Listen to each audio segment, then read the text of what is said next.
Recently, I've seen a lot of mixed reactions around Yoshi and the Mysterious Book ever since previews and reviews started dropping. And I think the biggest reason for that comes down to expectations.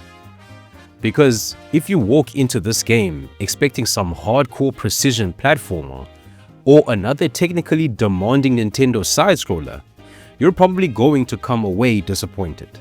This is not that kind of game. But if you approach Yoshi and the Mysterious Book on its own terms, I genuinely think this is one of the most creative Nintendo platformers in years, and easily one of the most unique experiences the company has published in a very long time. This game constantly throws new ideas at you, constantly surprises you, and more importantly, it feels like it actually wants to be its own thing instead of just borrowing from old Nintendo formulas. Simply put, that's why I think you should buy it. Not because it's the hardest platformer ever made, not because it's some revolutionary technical showcase, but because this game offers an experience you genuinely cannot get anywhere else right now. So allow me to validate my argument. I want to talk about why Yoshi and the Mysterious Book work so well. Why I think some people are misunderstanding what the game actually is, and why this might quietly end up becoming one of Nintendo's most memorable modern platformers.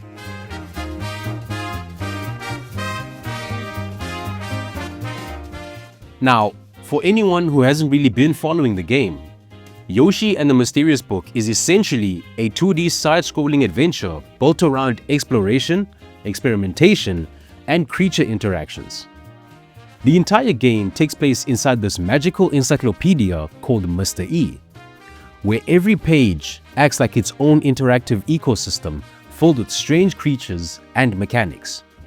And immediately, the first thing that stood out for me is just how imaginative the entire thing feels. This honestly reminds me of the feeling you get playing a brand new mainline Mario game for the first time, where every level introduces some completely fresh mechanic that only exists for a few minutes before the game moves on to the next thing. Except here, the entire experience is built around that philosophy.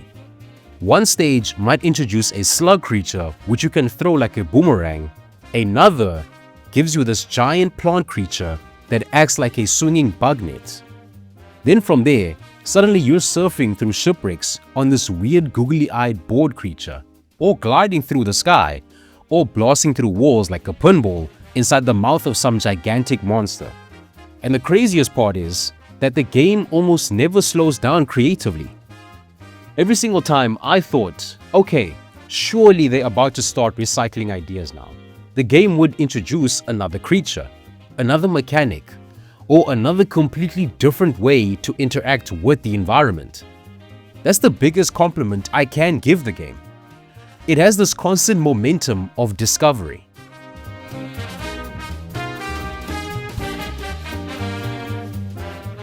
Discovery is really the core identity of the entire experience. Because technically, yes, this is categorized as a platformer. But I actually think that label causes some confusion. If you go into this expecting something built around difficult jumps, enemy gauntlets, precision movement, or traditional challenge progression, you're going to be thrown off almost immediately. There's barely any real danger in the game. You can't really die, in the traditional sense that is. There's no harsh punishment system. There's no major mechanical barrier demanding perfect execution. Instead, every stage feels more like a sandbox. And I don't mean sandbox in the modern open world sense. I mean every level feels like this interactive playground where the objective is less about reaching the end and more about understanding how the world works. That's what makes this game so interesting. You're constantly observing creatures, learning behaviors, experimenting with interactions, and slowly building this mental library of how everything connects together. And the game actually tracks your discoveries directly inside the environment itself. As you learn what creatures can do, The world physically updates with notes and scribbles documenting that information. So, over time, the game almost turns into this giant evolving knowledge base. That mechanic alone adds so much personality to the experience. You might discover that one creature hates mud, another can absorb water, another can smash rocks, another only becomes useful after being fed a specific item. Some creatures interact with each other in completely unexpected ways.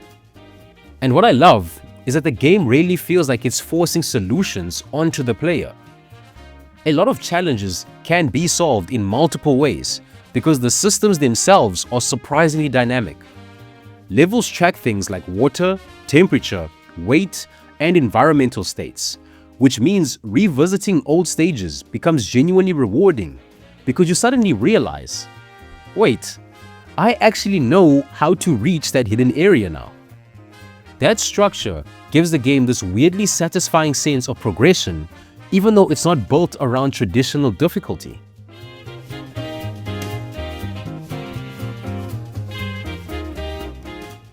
That is where I think older players are going to appreciate the game way more than they probably expect.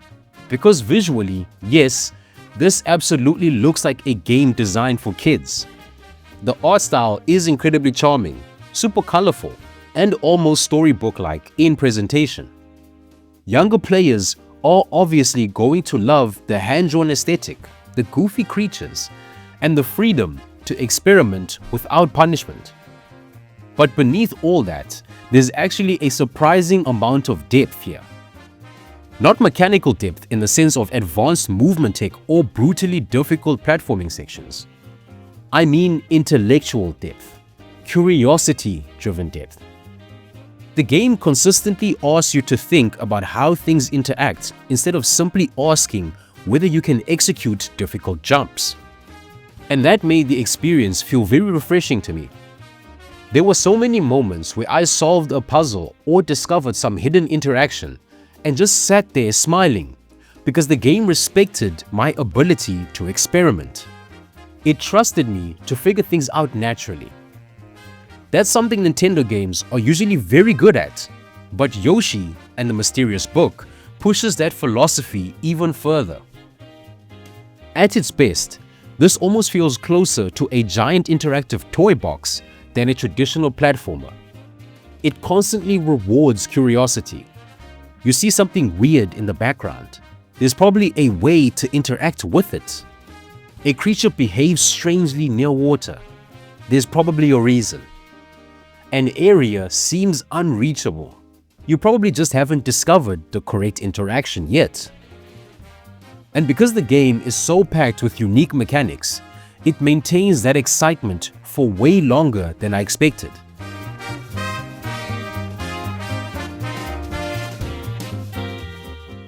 Now, with all that said, I do think it's important to talk about the biggest thing that could turn some players away from this game.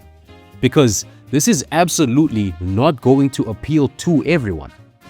And it really comes down to challenge. If you primarily play platformers for technical mastery, difficult movement, precision mechanics, speedrunning potential, or intense gameplay pressure, this game might leave you wanting more. Because mechanically, it's pretty forgiving. There's very little real punishment. Combat isn't particularly demanding. Platforming sections aren't especially difficult. And even the puzzle solving usually leans toward creativity rather than complexity. So, if someone walks into this expecting the next Donkey Kong Country-style challenge gauntlet, they're probably going to misunderstand what the game is trying to do. I think that explains a lot of the conflicting opinions surrounding the game right now. I've seen people say they were disappointed because it wasn't challenging enough, while other players are calling it one of Nintendo's most inventive platformers in years. And weirdly enough, I do think both perspectives make sense. Because whether you enjoy this game really depends on what you value most in platformers. If your definition of a great platformer is based primarily on challenge and execution, I'm telling you now, this probably won't fully satisfy you. But if your definition is based on creativity, discovery, charm, imagination, experimentation, and constantly seeing new ideas, then this game absolutely delivers.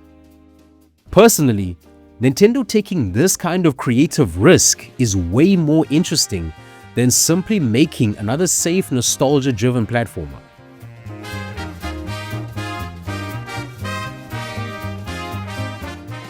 This right here is actually one of my favorite things about the game overall. This doesn't feel like Yoshi desperately trying to imitate Mario. For years, Yoshi games have kind of existed in this awkward space where they either lean too heavily on nostalgia from Yoshi's Island or struggle to establish their own strong identity. Some were good, some were forgettable.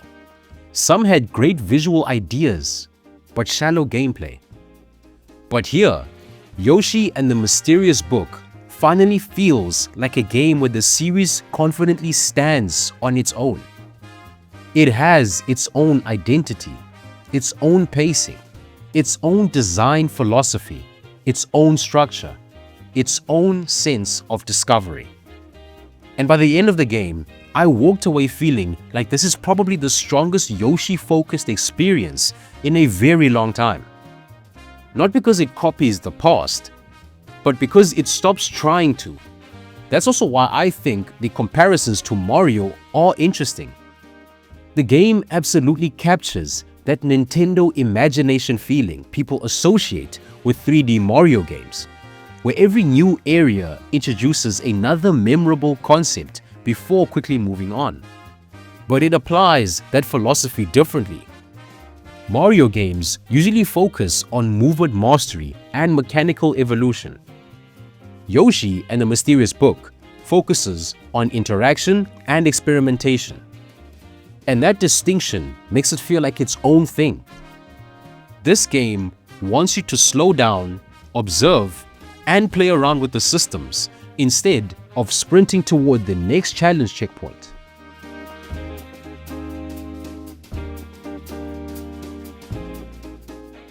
I found this creativity really refreshing in today's gaming landscape, where so many games feel obsessed with this constant level of intensity.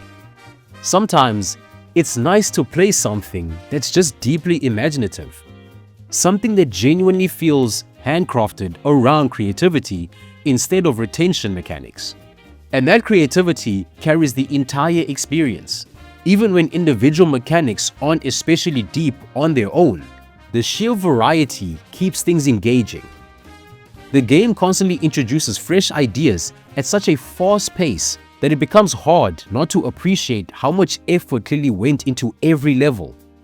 There's this feeling throughout the game that the developers genuinely enjoyed making it, and I think that passion comes through constantly.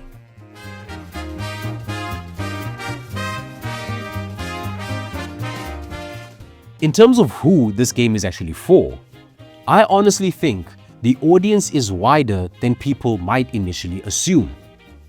Obviously, younger players are going to love this. It's accessible, visually charming, approachable, and never overly punishing. Parents looking for a Nintendo game they can comfortably play with kids are probably going to get a lot out of this. But I also think older Nintendo fans who appreciate creativity and experimentation are going to connect with it too. Especially players who miss when Nintendo used to make more weird, experimental projects that didn't fit neatly into genre expectations. Because that's really what this feels like. It feels like Nintendo giving a team permission to make something strange and unique instead of just chasing the market. Now, if you're somebody who mainly wants hardcore challenge, ultra-tight precision gameplay, or a mechanically demanding platformer, I'd probably tell you to wait for a sale instead of paying full price, or even tell you to skip it altogether. Not because the game is bad, just because its priorities are very different. But for everyone else, especially people who value originality and imagination in games, I genuinely think this is worth playing. I think this might end up becoming one of those Nintendo games people appreciate more and more over time. Because the industry doesn't produce many games like this anymore. Games that are willing to be weird. Games that trust player curiosity. Games that prioritize discovery over combat efficiency. Games that feel playful in the purest sense of the word. So, when it comes to buying Yoshi and the Mysterious Book, this is a pretty easy recommendation for me. You should buy it, as long as you understand what kind of experience you're getting. This is not a hardcore platforming challenge. It's not trying to be difficult. And if that's specifically what you want, you may walk away disappointed. But if you want one of the most inventive, charming, and creatively rich Nintendo experience in a while, this game absolutely deserves your attention. Every stage feels like discovering a new toy box mechanic. Every creature introduces some strange new interaction. Every level feels handcrafted around curiosity and experimentation. And most importantly, the game never stops surprising you. That alone makes it worth experiencing. But anyway, those are my thoughts on Yoshi and the Mysterious Book. Let me know what you guys think in the comments below. Have you played it yet? Are you planning to pick it up? Or are you one of the people who bounced off it because of the lack of challenge? If you enjoyed the video, make sure to leave a like, subscribe, and check out the rest of the content here on Controller Culture. And as always, I'll see you all in the next one.